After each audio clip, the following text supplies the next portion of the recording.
तुम्हें आईना दिखाने वाला सलमान अब जेल से बाहर आ गया है और तुम क्या सोच रहे हो? तुम भौंकते रहोगे और तुम्हारी हैसियत नहीं बदलेगी अगर हमारे दरमियान। अस्सलामु अलैकुम वरहमतुल्लाहि ताला वबरकातुहू। तो आज हम बात करेंगे मुफ्ती अशरफ जिलानी साहब के इस बयान के बारे में, इस वीडियो के बारे में कि उन्होंने क्या बयान दी है और उन्होंने लोगों को क्या बताना चाहे हैं, तमाम उम्मतों को यानी तमाम मुसलमानों से क्या खिताब करना चाहते हैं और वो क्या बताना चाहते हैं। आप इनके इस वीडियो को ज़रूर देखिए, आखिर तक देखिए। हालात बहुत ज़्यादा ख़राब हैं। याद रखिएगा, जब तक हर मुसलमान हिंदुस्तान की सरजमीन पर अपने आप को मुल्क का जिम्मेदार शहरी नहीं समझेगा और अपनी जिम्मेदारी नहीं समझेगा, हालात कभी नहीं बदलेंगे। हालात उस वक्त बदलते हैं जब हर शख्स अपने आप को मुल्क का जिम्मेदार समझता है, कौम का जिम्मेदार समझता है। हैरत की बात यह है, आज मुल्क के कोने कोने में हमारे जलसों के पोस्टर में सदारत भी है, क़यादत भी है, हिमायत भी है, इनायत भी है, लेकिन जब मेरी कौम के बच्चों को जेल के अंदर ठूस दिया जाता है तो न कोई क़यादत करने वाला सलामत है, न कोई हिमायत करने वाला सलामत है, न कोई सदारत करने वाला सलामत है। इंतजार मत कीजिए, अब कोई सलाहुद्दीन अय्यूबी नहीं आएगा। मौजूदा दौर का सलाहुद्दीन अय्यूबी आपको बनना है, मौजूदा दौर का मोहम्मद बिन कासिम आपको बनना है, मौजूदा दौर का टीपू सुल्तान आपको बनना है, मौजूदा दौर का अर्तुगरुल गाजी आपको बनना है, मौजूदा दौर का हजरत उस्मान गाजी आपको बनना है, मौजूदा दौर का खादिम हुसैन रिजवी आपको बनना है, मौजूदा दौर का सलमान अजहरी आपको बनना है। याद रखिएगा, दुनिया का मिजाज ये है, दुनिया आज कलमा पढ़ने वालों को डराने की कोशिश में लगी है, दुनिया दबाने की कोशिश में लगी है। हमारे हौसले पस्त किए जा रहे हैं कि कलमा पढ़ने वाले जाग न जाएं, कलमा पढ़ने वाले बेदार न हो जाएं।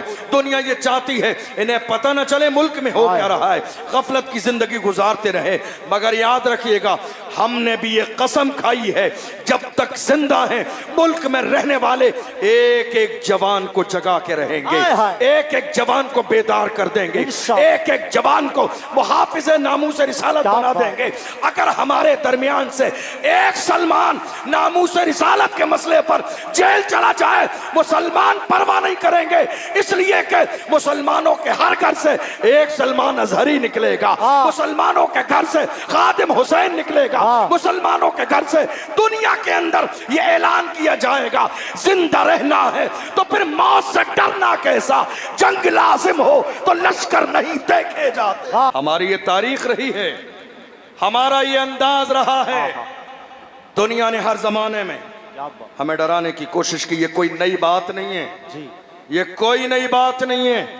और जो कुत्ते मौजूदा दौर में भौंक रहे हैं, जो कुत्ते मौजूदा दौर में भौंक रहे हैं, इन्हें बता दीजिए भौंकने का दौर तुम्हारा खत्म हो चुका है, इसलिए कि तुम्हारे ऊपर बाज़ाब्ता तुम्हें लगाम कसने वाला जो शेर थोड़े से जमाने के लिए अंदर गया था तो तुम ये समझ लिया था कि मुसलमान बेयारो मददगार हो गए। अल्लाह की इज्जत की कसम, तुम्हें आईना दिखाने वाला सलमान अब जेल से बाहर आ गया है और तुम क्या सोच रहे हो? तुम भौंकते रहोगे और तुम्हारी हैसियत नहीं बदलेगी। हम समझ गए हैं, मेरे आका की शान में हम दस्तबस्त आज़ करते हैं, या रसूल अल्लाह, हमें यकीन हो गया है मेरे आका जो आपका नहीं वो असली बाप का नहीं।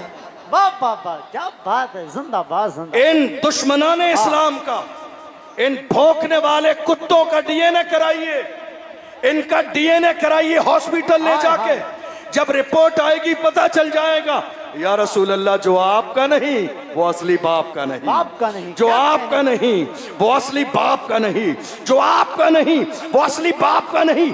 मैं नहीं कहता हूं, अल्लाह का कुरान कहता है, उतुल्लिम बाद ज़ालिका ज़नीब, मेरे महबूब जिसने आपकी शान में गुस्ताखी की है वो तो हरामी है। बेशक, जिंदाबाद जिंदाबाद। क्या बात है मुफ्ती साहब, वाह। जरा गौर कीजिएगा, फारसी में एक शेर है, हजरत शेख सादी ने फरमाया था, मर्द सुखन न गुफ्ता बाशद, ऐब हो नरश न होफ्ता बाशद, कि जब तक बंदा खामोश रहता है उसकी खूबियां और उसके ऐब समझ में नहीं आते हैं जी। अब जरा मैं जो कहने लगा हूं तवज्जो दीजिएगा, आपने जब तक हमारे नबी की शान में जबान नहीं खोली थी हम तो आपको हलाली समझते थे, नहीं पहुंचे। जब तक आप नहीं बोले थे हम तो हलाली समझते थे, आपने तो खुद ही जुमला बोलकर अपनी जबान से ऐलान कर दिया, लोगों हलाली न समझना, लोगों हलाली न समझना। आपने मेरे नबी की शान में गुस्ताखी करके खुद अपना नसब बयान कर दिया।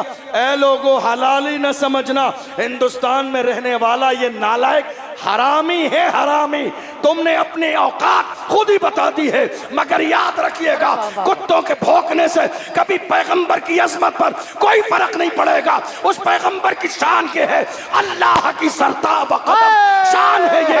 इंसान नहीं इंसान, वो इंसान है ये। कुरान तो ईमान बताता है इन्हें, ईमान ये कहता है मेरी जान है। और की शान में कुत्ते भौंकते रहे, कोई फर्क पड़ने वाला नहीं है। उनकी शान कितनी अजीम है जानते हो आप? शान कितनी अजीम है। मैं बरेली शरीफ में बैठा हूं, हमने जामी को पढ़ा, खुसरू को पढ़ा, हमने मीर को पढ़ा, हमने गालिब को पढ़ा। सबको पढ़ने के बाद ये यकताई है मेरे इमाम की कि एक वक्त में 4 ज़बानों में मेरे नबी की तारीफ कर रही है और मुस्कुरा के कहते हैं, लम यात नज़ीरो कफ़ी नज़र मिसले तू न शुद्ध पैदा जाना, जगदराज को ताज तुरे सरसो है तुझको शहे तो सरा जाना।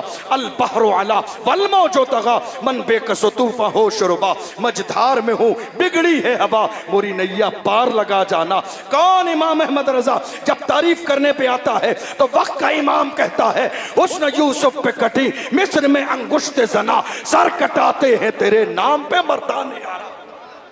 जैसा कि आप सबने मुफ्ती अशरफ जिलानी साहब के इस बयान को सुने, इस बयान में आपको जो बातें अच्छी लगी हो, जो चीज़ें आपको समझ में आए हो, इसीलिए कि हमें इन लोगों को सुनना ज़रूरी है। क्योंकि ना हमने इल्म सीखा, ना हमने कुछ नहीं सीख पाए, तो हमें और आपको चाहिए कि हम इनके बयानात को ज़रूर सुने ताकि हमारे ईमान और अक़ायद हिफाजत में रहे। तो आपको इनके बयान में जो चीज़ें समझ में आए हो तो आप उस बात को ज़रूर कमेंट करें और आप मेरे इस वीडियो को ज़रूर शेयर करें अपने तमाम दोस्तों में, ताकि उन्हें भी पता चले कि मुफ्ती अशरफ जिलानी साहब के इस बयान में क्या है। और आप मेरे इस चैनल को ज़रूर सब्सक्राइब करें इसी तरह और वीडियोस जानने के लिए। अस्सलामु अलैकुम वरहमतुल्लाहि वबरकातुहू।